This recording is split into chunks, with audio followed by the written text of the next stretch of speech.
Hey, trying to figure out why Facebook is not live yet, so working on it.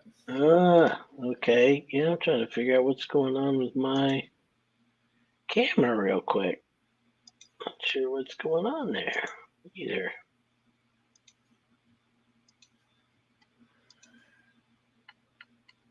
Sorry. All right. Yeah, it looks like it may not be going to Facebook. Just not sure why. I'm not Okay. sure. Um, if anybody's watching this on Facebook and you can see us and things look good on your end, then just please chat us and let us know that you can see us. Otherwise, we'll continue on and hopefully StreamYard will get it figured out and get us live on Yeah. Facebook.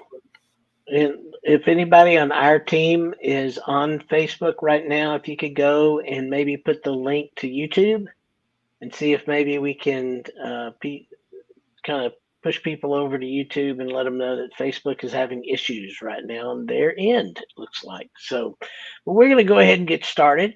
You okay with that, Carter? I know it's just the two of us, just the two of us. There's a song, I believe. We can make it if we try, just the two of us. Oh, okay. Not everybody that is probably 40 and younger know that song, maybe, but oh well. So, what are we going to talk about today? We're going to talk about SEO being alive and well and why you really need to make sure you are paying attention to it. It's very, very important. But a lot of times, what I find is SEO is really hard to understand. There's so much out there that people don't quite get about SEO. So, really want to talk a little bit about that. Maybe by the end of this, you'll understand it a little bit more and just know what it is. So, when you search for SEO, let me just tell you what comes up. There is so much stuff that comes up. We were like, it's like 23 million items that come up when you search SEO. So I just went out and did some searches. I searched simple SEO. And I mean, I got some websites that SEO is just so doggone simple. Did you know that, Carter? It's just so easy. Oh yeah. Your mother could do it. I mean, these kind of things. It was just Sorry, like, I'm like, you've got to be kidding me. sorry, mom. Yeah. But I mean, there was just so much crap about it. How you just do these three simple steps, and magically your search engine optimization will find a. I don't know. It was all over the place. Um, and then the hacks. That's the other one. Hey, if I was able to catch one live, yay! Hey, Hannah, how you doing? Yes, SEO is so confusing, Hannah, but I'm going to tell you, stay tuned this fall because I have a bunch of stuff that we're going to talk about with around SEO and why you need it and all this other stuff. So this is kind of the beginning of it. So just kind of know that. But the thing that happens is the other thing is they talk about the hacks. Oh, you just use this hack or that hack. Well, guys, SEO is I just don't think is hackable. I'm just gonna tell you, I don't, you just can't hack SEO. You might be able to do some things,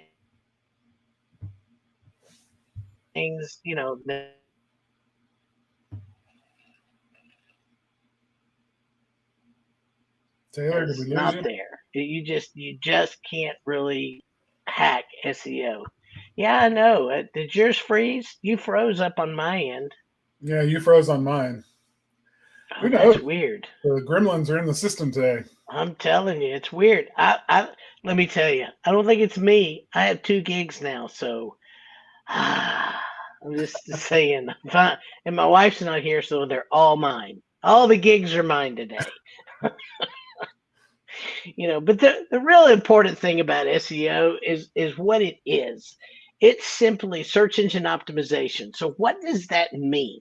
That means that when somebody puts a term into the search engines, and you have terms on your website, you want those two things to come together, all right? So that your website meets that term and then automatically pops up online. That's really, in the simplistic form, that is what SEO does. So now, how many people do you guys think are competing for the top spot? You mean on On any given search, how many people you think? So let's take, I don't know, let's take it out of service businesses. Let's take it into tennis shoes. How many people you think a day, search about, let's even go, how about kids tennis shoes, school starting? So how many people do you think just search kids tennis shoes? Oh, I imagine it's tens of thousands, maybe hundreds of thousands a day, and of searches, and probably, I don't know, 4 or 5 thousand um, unique companies that are competing for that. But I could be wrong. No, you're probably on the short side. Yeah. It's amazing. It's absolutely amazing when something is in demand, okay? That's what you have to realize when something's in demand. This is one of the things about search that a lot of people don't stop and think about. In their business alone, are they in demand year round? Are they in demand at certain times of the year? Like right now, tennis shoes, kids' clothes, you know, uh, school supplies, all that stuff's high in demand. So you've got a lot of searches going on for that. Now, you may have searches going on throughout the year for those things, but they fall off the cliff for everybody not going to summer school, at least, at the end of the year, at the end of a school year. So you have to think through whatever product that it is or service that you do, you have to think through, when are people searching for me? When am I in the highest demand? When are all these things going on? Does that make sense? So hopefully that makes sense to everybody.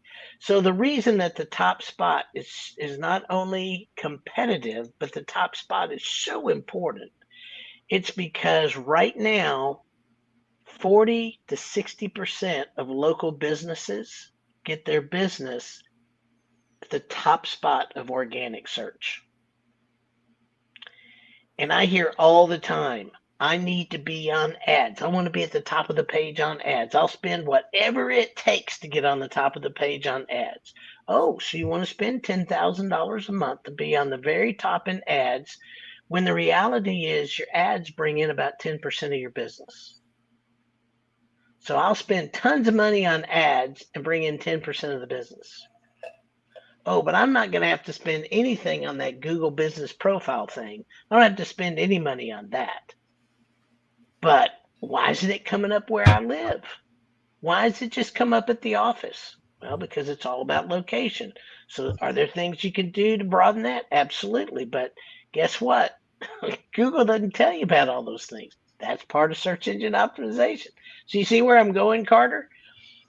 We spend all this money on things that capture less than what we should be capturing. Now, depending on the term, depending on where you are, if you are in the middle, absolutely in the middle, and you get all the business you can get within about a mile and a half, 2 miles radius around where your business is in that map, you'll probably bring in 40 to 50% of your business. But if you're not, you won't. So people don't understand where they're spending their money a lot of times is where they're actually getting less business than they should. So it's an interesting kind of I don't know. It's just people don't think about it Well, kind of the way I think about it. let's talk about something you just mentioned, sort of in passing, but I don't know if everyone is aware of this or not, because we all like to Google ourselves, right? We like to Google our business. We like to see where our business comes up for certain search terms, and everybody does it. Um, and it's common to search for a search term related to your company, and be disappointed where it shows up. But over time, it starts climbing and climbing and climbing, and now it's at the top every time you search for it. You feel really confident. Talk about how people who aren't aware of how to search for their company that way, how they're seeing a result that might be drastically different than the real result. So are you talking the top result in organic or the top result in maps? Either one. I mean, organic is kind of what I was thinking, but maybe maps as well. I'm talking about the phenomenon. The more you click something, the more personalized search, basically. Yeah. Well, in personalized search, and that's kind of was bigger 3 or 4 years ago than it is now. It's kind of being pushed down because now it's all about mobile search and the way you are with your phone, which a lot of people don't realize. The desktop actually is pulling the same search you're going to pull up on your mobile phone, but a desktop is stationary. Your mobile phone, your mobile phone moves around. So I've had people that say, "Yeah, but when I'm at my office and I pull it up on my desktop, it looks exactly like it does on my phone. But as soon as I leave, it doesn't look the same anymore. I don't understand why that's the same." It's like, well, because your phone is moving around. And then once your location moves, your map listing will change. You're Period. ranking, yeah, where Yeah, your you. map, yeah, where you're ranking on your map listing is going to change because again, it's proximity. All right. So if I'm here at my house and I type in digital marketing, I don't come up here. I'm 20 miles from our office. But if I'm sitting at my office and I type in digital marketing Nashville, I come right up as I should. But what happens is people go home and they go, "I went home the other day and I Googled myself and I'm not coming up." I'm like, "Yeah, you're not going to, because how far are you away from your office?" So, you have to kind of know what to look for when. So that's map listing and optimization of the map listing.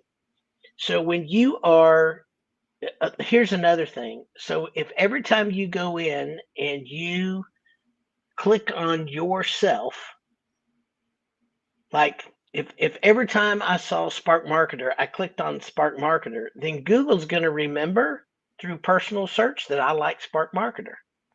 So they're going to keep showing me Spark Marketer as long as I click on it. Okay. Excuse me. But the other thing is true as well. If I never click on Spark Marketer, pretty soon Google goes, "He's just not interested in Spark Marketer." So they start showing other things. And I'm like, "Where am I? Why'd I go away?" So this is why we use tools to do that here. We have several places that we go in and actually put in um, the search terms and the location where we want to be, and then see how that is. So, Terry, the best thing you could do is clear your cookies. You really aren't going to mask your location. You can't. That's a misnomer. The only thing that I could tell you is you'll have to use a tool. And hit me offline, and I'll tell you a couple of places where you can go that might help you. Because I can't remember the names of them right off the top of my head, but I've got a couple of them I can look up when I'm not sitting here in front of a camera, and I can give you that information. No problem with that. But it's just a tool where you use, and it's on a grid, and so you can see kind of where you come up on the grid for the map. When I go in to look at just organic search, I go through an incognito window on Firefox, and I'm normally use Chrome, but I go in on Firefox, and then I put in those things there, the term and the location that I want, and that pulls it up pretty good. The biggest problem with that is a lot of times it pulls it from the epicenter. So I can't do if I put in Nashville It pulls from the epicenter of Nashville. If I put in East Nashville, then it goes over and pulls from a location in East Nashville, and kind of that way. But that's the best way I know to mask that. Did I answer your question, Carter? Yeah, you did. I just wanted you to address that because I know that's a frequent misunderstanding people have, and it leads to, we get a lot of questions about, you know, how come I'm not showing up in search results, and we start asking questions about how they're searching, and we realize, you know, they're searching in a way that they're not seeing true results. It's vastly skewed because of those factors that you just mentioned. Well, and I've had clients call me up. In fact, I had one not too long ago that was really upset with where he was ranking. But when we got to the bottom of it, what I realized, it had nothing to do with his organic rank. It didn't have anything to do with his map rank. He was ticked off because he wasn't showing up at the top of Google Ads. So we started doing some research, and there's some tools and things that we have, and we can pull and see how much money other people are spending. And I was like, "Hey, dude, you want to spend X amount of dollars to get to the top?" And he's like, "That's crazy." I said, "You're right. It is crazy because that's less than 10% of your business coming in. Where you are with your organic rank and your map rank, you're in much better position. Don't worry about that." Well, that's at the top of Google. And I keep hearing that, got to be at the top of Google. And I'm like, well, you already are at the top of Google. That doesn't include ads. Many, many, many people skip the ads. I do. I never do the ads. And I know a lot of other people that don't. They just skip right down. Because here's the thing, guys. We don't think about what we get for what we spend. So let me explain that. If you're spending a lot of money on Facebook ads, Google ads, and those kind of things, that money is gone. The ranking's gone. Whether if you're trying to buy the top, as soon as you quit, paying them, all that goes away.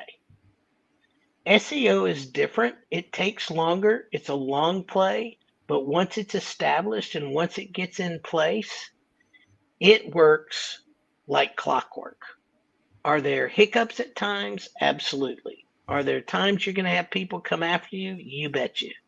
You know, but it is a long-term play, and it is more. It's the difference between. To me, it's like if you live in a trailer and a tornado comes over that trailer, you got a really good chance of being sucked up in there, and everything's gone. But if you build a bunker and a tornado comes, do you have a chance of being gone? Yeah, but it is so a lot less. So that's what I look at between SEO and a lot of the other types of ads. And I'm not against ads, okay? So just know that. Hannah's asking a question. With service industries, how can you properly search when you serve several different areas? And I want to just mention that this is a great question, but in that question is kind of another question that she's hinting at, which is, how do I rank if I serve several different areas? And that's a huge topic. But I wanted to go ahead and just pop this up, Taylor, because I know you have a lot of insight here. So again, if you are searching in other areas, like I'm in Nashville, Tennessee, that's where everybody thinks I live. I live in Cottontown. So if I go in and I search in an incognito window, you can do that in Chrome. You can do it in Firefox. That's the two I use. And I'm sure you probably can do it in pretty much everything now.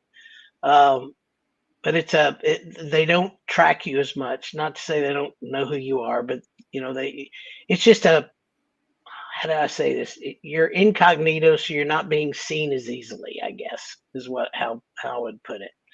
So if I was here and in Nashville and I wanted to see how I ranked in all the areas around Nashville, I would pick the neighborhoods. East Nashville, Brentwood is a neighborhood. Franklin is a neighborhood and a town. Green Hills is a neighborhood. These are all neighborhoods. And then I could go to Hendersonville, which is a town, a really nice town up north, in Gallatin. And, Goodlettsville. I could go and type that in and then type whatever my main service is. So if it's chimney sweep, if it's plumbing, residential plumber or commercial plumber, or uh, you know, HVAC, air conditioning, whatever your term is, followed by whatever that town is.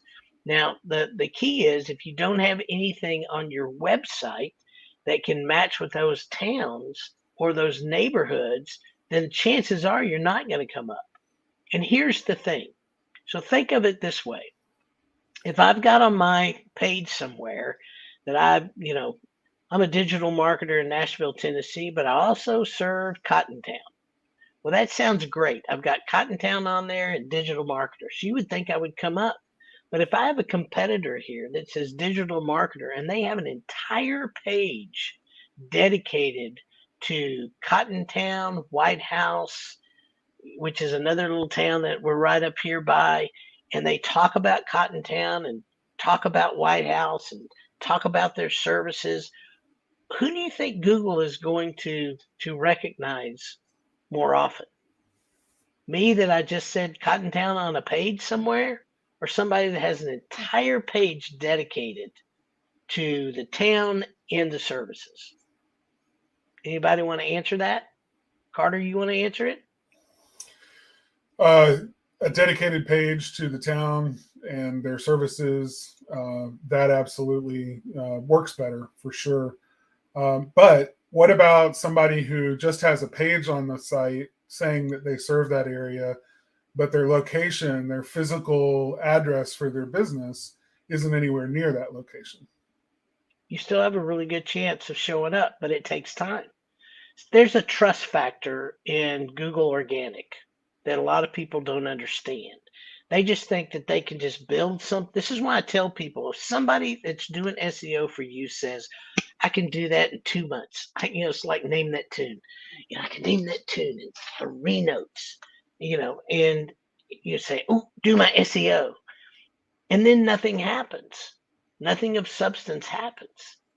It's because Google's going to want to see what you do. Are you actively managing that page? This is why I tell people all the time, whether you do it yourself, whether you hire somebody to do it, somebody needs to be working your website. They need to be adding pictures.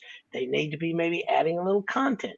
They need to be doing all these different things on there that make a difference for your website so that Google starts trusting the website, starts trusting that you're putting accurate and current information on your website.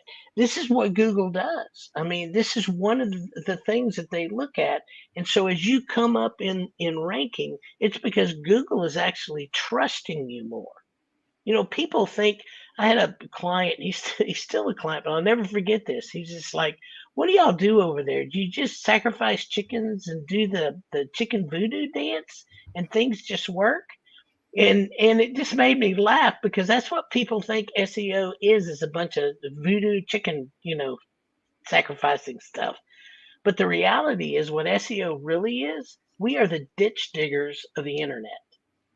We are the ones that are out there doing this stuff over and over and over again. We do a lot of the same things over and over again. We're very consistent. We know what we need to do.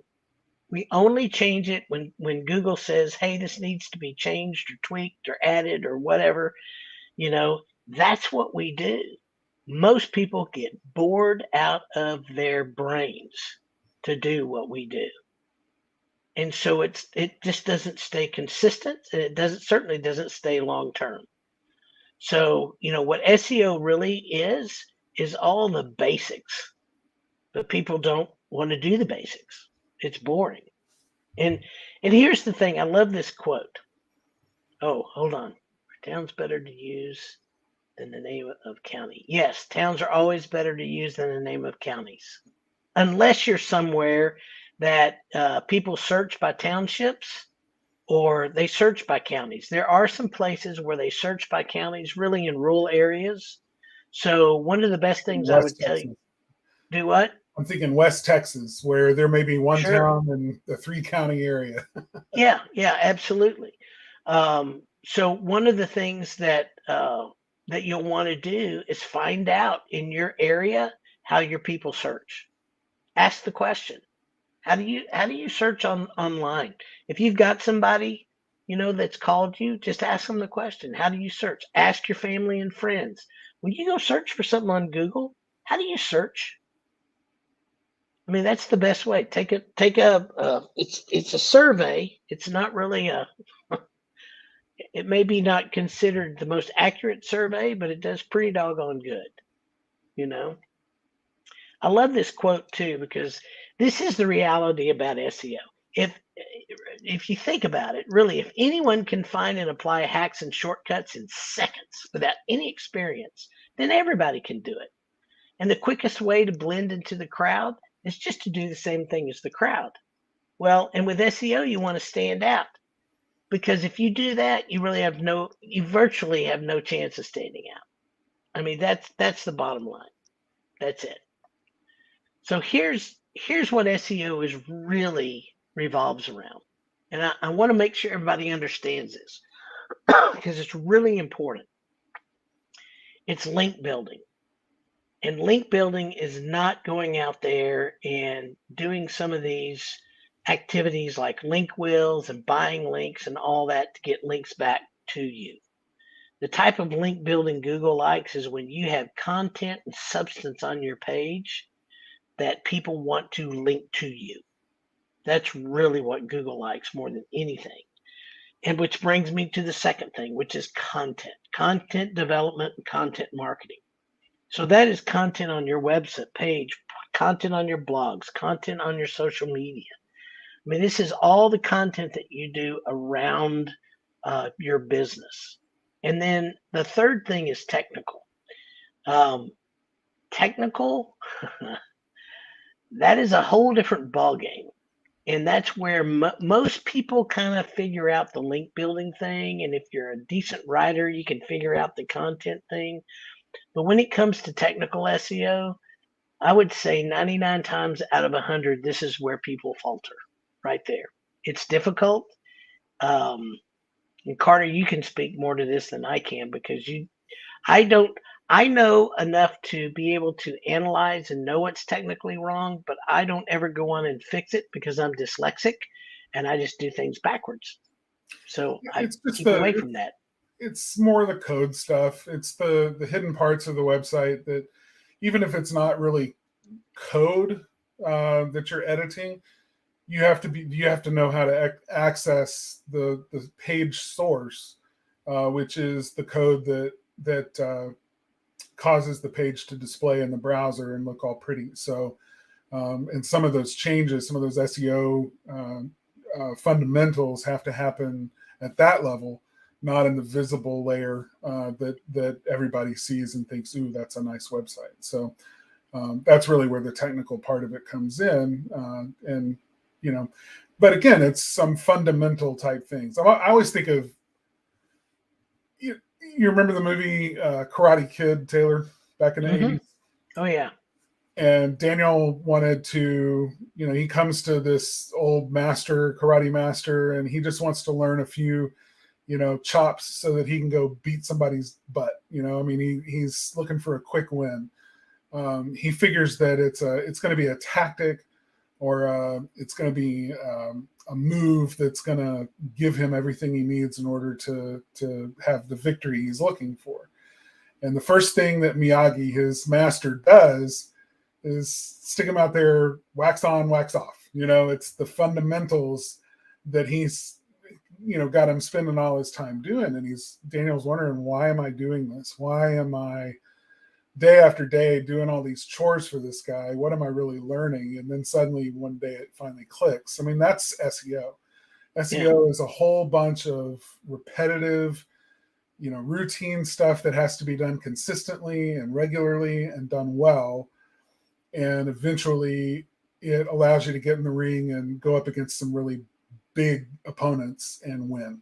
And you just got to stay at it and do all the things that no one else is willing to do so that you can have that advantage.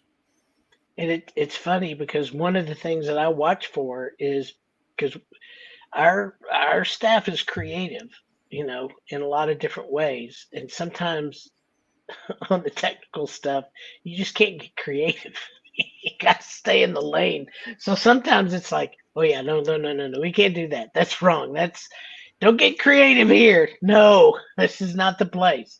So that's the thing. It can be mundane. It can be, very, very just kind of in the lane. And yeah, Yoast is Hold great. on. Let's just read the question so that people who Oh, aren't watching the that's video and right. can't see the question will know.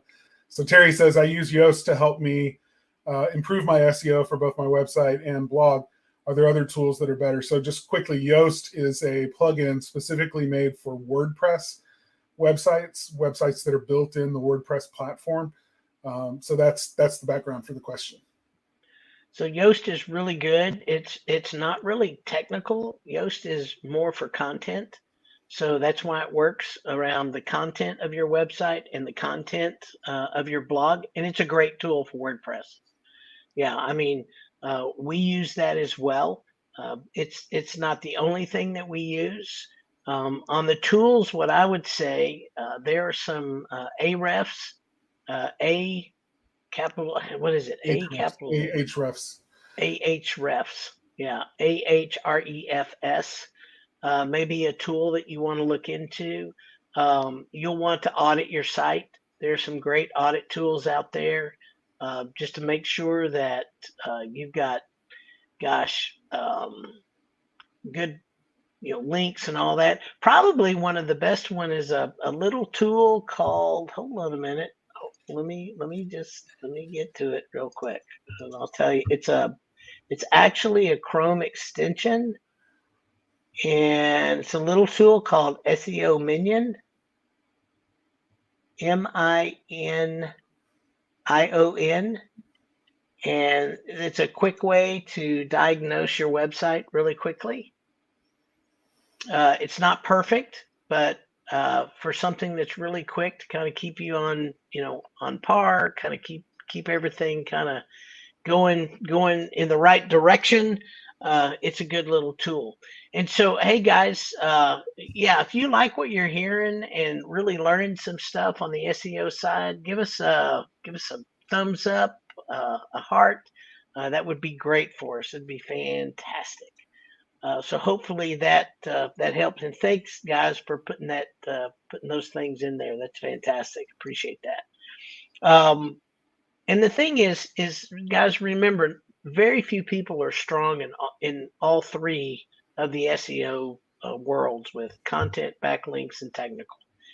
But what you need to do is just concentrate on what you're good at. All right. There are always things that you can do in some of these other areas. You can hire writers. You can hire a technical SEO person. You can hire, people to go in and look at things if you feel like you're not where you want to be. So don't think that you're just out in the weeds somewhere.